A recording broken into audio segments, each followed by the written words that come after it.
We are living in dark times. It seems nowadays that around every corner, a new crisis, a new controversy, a new impossible problem lurks. In March of 2020, the world was sent into lockdown by a deadly pandemic, and though we were initially led to believe that it would only be for a few weeks, it has instead dominated our lives for the better part of 2 years, and looks to continue for yet longer. What was meant as a temporary measure to stop the spread of disease has instead turned our society upside down and revealed the true depth of our problems. We have a national debt growing at a genuinely incomprehensible rate. Inflation is the highest it's been since 1982, and a full 80% of all US dollars currently in circulation have been printed in the past 2 years. Rising global temperatures have led to more and more dangerous extreme weather events, and on all fronts, it only looks to get worse in the near future, especially as fears abound of impending overpopulation. Meanwhile, in all avenues of social life, it's now standard practice to publicly shame people for the smallest of transgressions. The court of public opinion rules supreme, and those caught in the crossfire are guilty until proven innocent. And this mistrust and suspicion extends yet further. It is practically omnipresent. With trust in traditional news sources collapsing and most major outlets becoming mere arms of larger political movements, reality itself seems fluid and undefined. A little over a year ago, an armed mob attacked the US Capitol building aiming to overturn the results of a legitimate democratic election. Those few Republicans who dare to acknowledge the crime of the Capitol riots are banished from the halls of power, disgraced and despised. The party of Lincoln is dead, and the party of Trump that has replaced it has shown that it is authoritarian to the core. To fight it, the Democratic Party is faced with the impossible choice of taking the high road and losing, or using the same dirty tactics to have a chance at victory. At the same time, a newly emergent China threatens America's and Europe's place on the world stage. Chinese leaders openly mock and deride constitutional government itself, and whereas the Cold War against the Soviet Union was one of capitalism against socialism, the new Cold War brewing in the backrooms and on the podiums of diplomacy is one of democracy against dictatorship. And so far, we're losing. With crumbling infrastructure, a declining life expectancy linked to an ongoing opioid epidemic, falling wages, spiking youth suicide rates, and adolescents plagued with mental health issues caused by school and social media, a sense of crippling social decay seems inescapable. Problems compound on top of one another, and in trying to solve any one of them, 1,000 more reveal themselves like political hydra heads. We're stuck trying to untie a kind of Gordian knot, which has come to encompass all of our politics, our society, and our government, and it all feels like it's going to implode any minute now.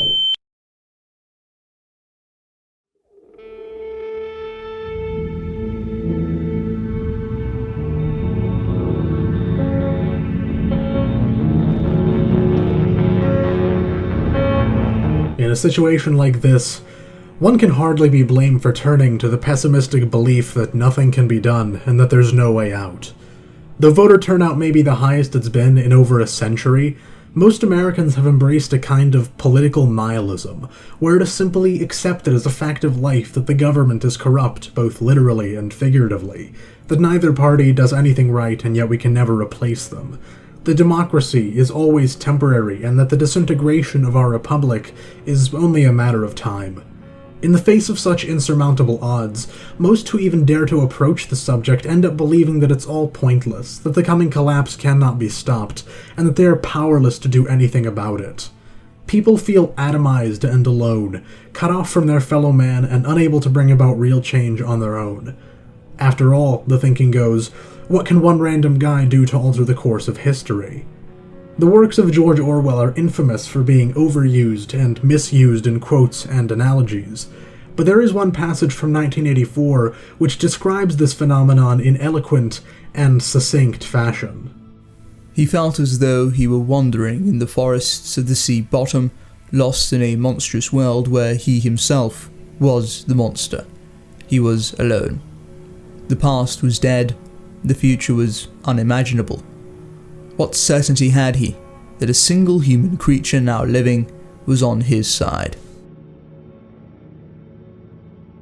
Perhaps the worst part about this kind of nihilism is how almost addictive it can be. There's a strange sense of security in the knowledge that destruction is inevitable and everything is meaningless. Why bother enforcing moral distinctions of right and wrong, or good and evil, when we all know that what we do doesn't matter anyway, and that it's entirely out of our hands? This mindset forms a vicious cycle, and it's why, when one falls under the spell of nihilism, it can be extraordinarily difficult to escape it. Oddly enough, it's more comfortable in the mind to retain the objectively rather uncomfortable status quo than to take a bold step into the unknown and try to improve the situation. In simpler terms, the devil that you know is better than the one that you don't, because fundamentally, nihilism is the belief that one is unable to change their surroundings, so it's pointless to even try to do so. But even with just about everything stacked against us, even with what looks like total collapse in sight, even with no visible light at the end of the tunnel, in spite of it all, we cannot afford to give up hope. Hope for the preservation of democracy, for a more cohesive society, for a freer, more efficient, and more honest government, for a better tomorrow. As dark as things seem, and are, we cannot allow ourselves to give in to the enticing temptations of nihilism, for one simple reason: nothing was ever achieved by giving up. I know that seems painfully obvious when I say it out loud, but that really is the core of the issue. People have given up on the idea that things can be made better, or that their actions and words matter. But nothing was ever accomplished by throwing up one's hands and shouting, "Woe is me!" As self-evident as this may sound, it must be said. If we want any positive change to maybe have a chance at taking place, then we have to start by at least believing that it is possible. Many people like to shroud what I'm calling nihilism in the much more appetizing realism, including at one time myself. After all, given an objective analysis of the current situation and seeing how bad it is, it's just the logical conclusion that we're all pretty much screwed no matter what we try to do. And honestly, I don't disagree. There's a reason why I spent the opening part of this video pointing out many of the most intractable challenges that face us. The future does indeed appear to be quite grim, but that doesn't mean our actions can't still make a difference. Democracy requires the participation of the masses, and that has to start somewhere. It has to start with at least one person believing that they are capable of making a change, and then spreading that idea to those around them. We are long past the time where we can simply pass that responsibility on to the next person. That has to be you. It has to be me. It has to be all of us, and everyone each of us knows.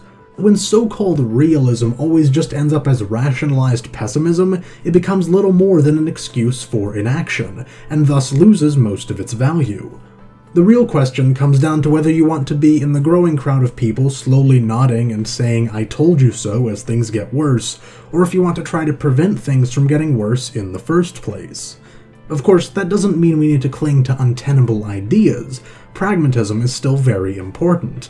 But it's precisely the difference between pragmatism and pessimism that matters. Where the pragmatist will shoot down an idea because it's illogical or impractical, the pessimist will shoot down an idea reflexively, for no particular reason other than that they've given up on trying to enact positive change altogether. Here's where we have to talk about another particularly pernicious form of nihilism, one that often ties itself to the faux realism I just described. There is a group of people who could most accurately be referred to as hypocritical nihilists. People who espouse nihilism wherever they go, yet seem entirely unable to stop talking about the things they supposedly don't care about. Online, these people are called doomers, but I prefer to call this attitude cynicism, and perhaps the best articulation on this subject was given by former President Theodore Roosevelt in a speech at the Sorbonne in Paris in 1910. Let the man of learning, the man of lettered leisure, beware of that queer and cheap temptation to pose to himself and others as the cynic, as the man who has outgrown emotions and beliefs, the man to whom good and evil are as one. The poorest way to face life is to face it with a sneer. There are many men who feel a kind of twisted pride in cynicism. There are many who confine themselves to criticism of the way others do what they themselves dare not even attempt. There is no more unhealthy being, no man less worthy of respect, than he who either really holds, or feigns to hold, an attitude of sneering disbelief toward all that is great and lofty, whether in achievement, or in that noble effort which, even if it fails, comes second to achievement. It is not the critic who counts, not the man who points out how the strong man stumbles, or the doer of deeds could have done them better. The credit belongs to the man who is actually in the arena, whose face is marred by dust and sweat and blood, who strives valiantly, who errs and comes short again and again, because there is no effort without error and shortcoming, but who does actually strive to do the deeds, who knows the great enthusiasms, the great devotions, who spends himself in a worthy cause, who at the best knows in the end the triumph of high achievement, and who, at the worst, if he fails, at least fails while daring greatly, so that his place shall never be with those cold and timid souls who know neither victory nor defeat.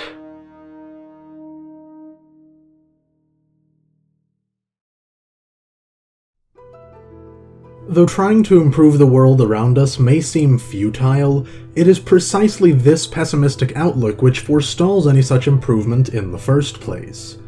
Optimism might be naive in such times as we're living in now, but when surrounded by darkness and with no light in view, there are two principal options.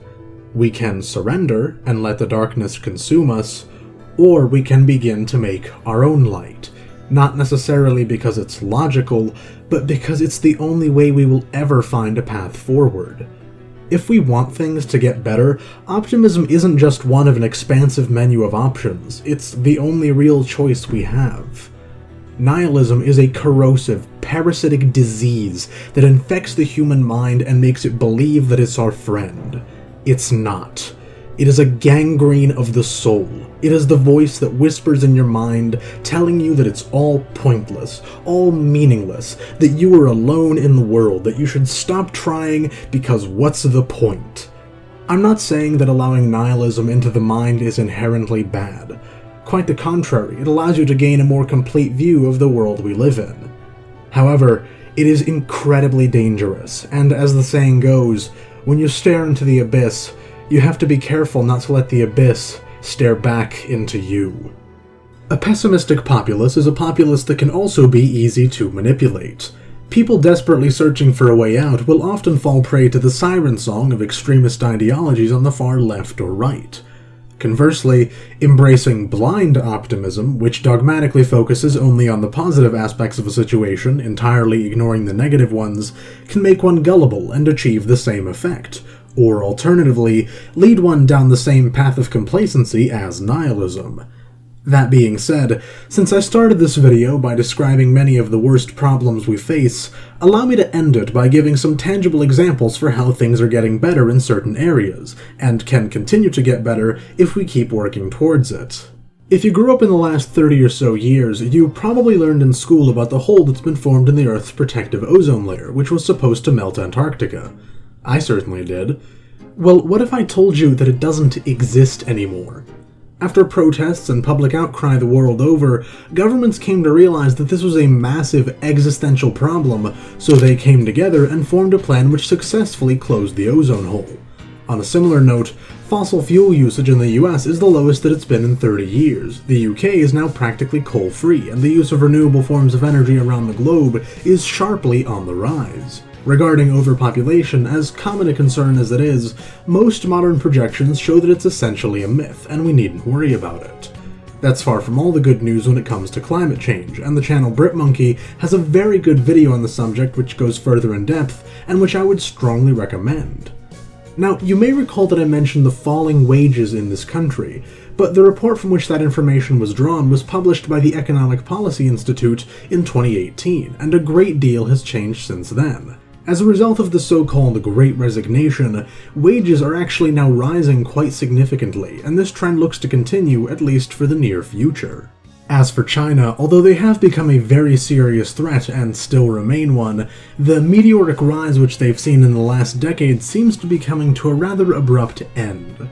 With the fallout from the near collapse of the state-owned real estate giant Evergrande, the growing fractiousness within the ruling Communist Party, and a fast-approaching Chinese demographic crisis, the free nations of the world might just stand a chance at preventing a world order dictated from Beijing. Yet another encouraging sign for global democracy comes in the form of the Ukrainian resistance against Russia's recent invasion of their country.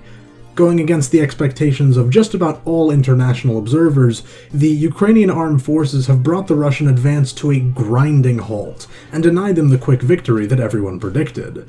Instead of shattering NATO and asserting the primacy of Russian arms, as Russian President Vladimir Putin evidently hoped it would, his war of aggression has instead brought nearly the entire democratic world together in a manner unseen since the Second World War, and shown the supposedly mighty and fearsome Russian military for the paper tiger that it truly is. Meanwhile, typically seen as one of the driving forces of political polarization and division in this country, social media has a mostly untapped capacity for good which people seem not to properly appreciate. After all, the goal of the internet is to connect us, not drive us apart. From the Me Too movement, which, for all its problems, successfully managed to expose much of the sexual abuse that goes on in Hollywood, and the broader problems of sexual harassment in our society, to the newfound ease of organizing grassroots protests and movements advocating for change, to the very group of people I work with to help me make these videos, the internet has had certain undeniably positive effects on our society. Social media is a tool, albeit not the kind we're used to, and though it can be quite harmful when misused, the same is true of any other tool, and you don't exactly see people arguing over the usefulness of hammers because they sometimes smash clumsy fingers, or power tools because they sometimes cut them off. My point with all of this is that even in these treacherous times, there is still cause for hope and optimism. We just don't see it as much because bad news will always generate more attention than good news. And that relates very directly to this channel. Since the very start, almost all of my videos have carried with them a distinctly bleak, cynical, and fatalistic view of the world which has either driven my viewers towards nihilism or attracted nihilistic viewers. And it makes sense why. I am a liberal. I hold liberty and democracy in high esteem, and my videos try to be reflective of that. I am also the son of immigrants from an authoritarian dictatorship, so I have a vested interest in the preservation of the American Republic. However, we are not living in good times for liberty or democracy, and the American Republic that I hold dear is in peril. Consequently, though it wasn't intended that way, and though I've always tried to push a positive reformist message, people seem to see my videos as little more than either a catalyst for implanting nihilistic beliefs, or further evidence for the validity of such beliefs in people who already hold them. This was never what I wanted to do. I set out to educate people on the problems we face so that they might pursue solutions, but instead, it would appear that I've only contributed to yet another problem. In the past few months especially, I've received a growing volume of comments talking about how we're doomed and how nothing can be done to stop it. Remaining optimistic in times like this is not easy by any stretch of the imagination, but very few good things are. Yes, it can be hard. Yes, it can seem impossible. But just as darkness cannot drive out darkness, nor can hopelessness drive out hopelessness. Only hope can do that. Hope for hope's sake, because the alternative is to join those cold and timid souls who know neither victory nor defeat, if only because they refuse to fight in the first place. We are not alone, divided though we may be along so many lines. It is an illusion, one which I don't pretend to know how to break, but which is an illusion all the same. We are living in dark times, but there is light for those who seek it, and we must cling to it as if we were holding on for dear life, because we are.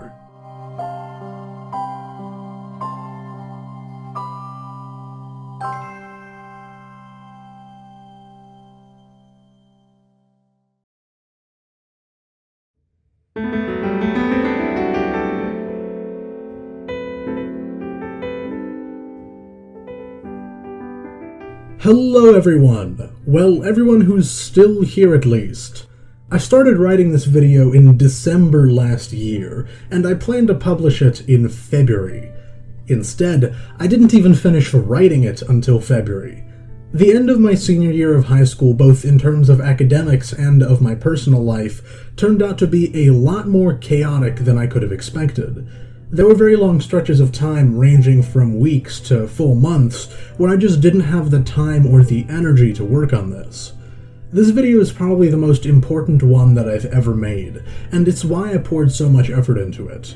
This entire emotional experience of nihilism and hopelessness is something that I am intimately familiar with, and in the past year, I've begun to see more and more people expressing those sentiments. I normally make videos focused on politics, and though this one is also done through that lens, it's not just about politics. It's about life in general, and that although it can be very difficult sometimes, it does get better, given enough time and perseverance. It took the words of another person for me to understand that, and hopefully, I'm able to do the same for at least one of you watching. Now, in a significant departure from my usual style, a large part of this video was drawn, and that's part of what took me so long to make it. I personally have the artistic abilities of a toddler, so I have to thank the many talented artists who helped me. First and foremost, I have to thank my friend April Phillips, who did the vast majority of the art and without whom this just never would have been finished. I also have to thank the YouTubers Gascony and Beast Process with the illustration of the Teddy Roosevelt quote, and the YouTuber Bamishay for filling in where April and I couldn't figure out what to draw. All of their channels are linked below, and I couldn't recommend them more. Lastly, I want to briefly talk about the future of the channel. At the end of that huge Star Wars video from 2021, which brought most of you here, I said that there would be 5 more videos published before the year's end. Of them, I only ended up publishing 1, and then the school year started. Another one was shelved until October of this year, and seeing as how it was halfway done when I dropped it, I do intend to finish it. After that, there's several options which I will think about and probably end up polling in a community post. There will also be a live stream at some point soon where I'll discuss all of this in more detail, because I believe I've thoroughly exhausted my time here. So, with all of that being said, thank you all for watching, and until the next time, whenever that is, goodbye.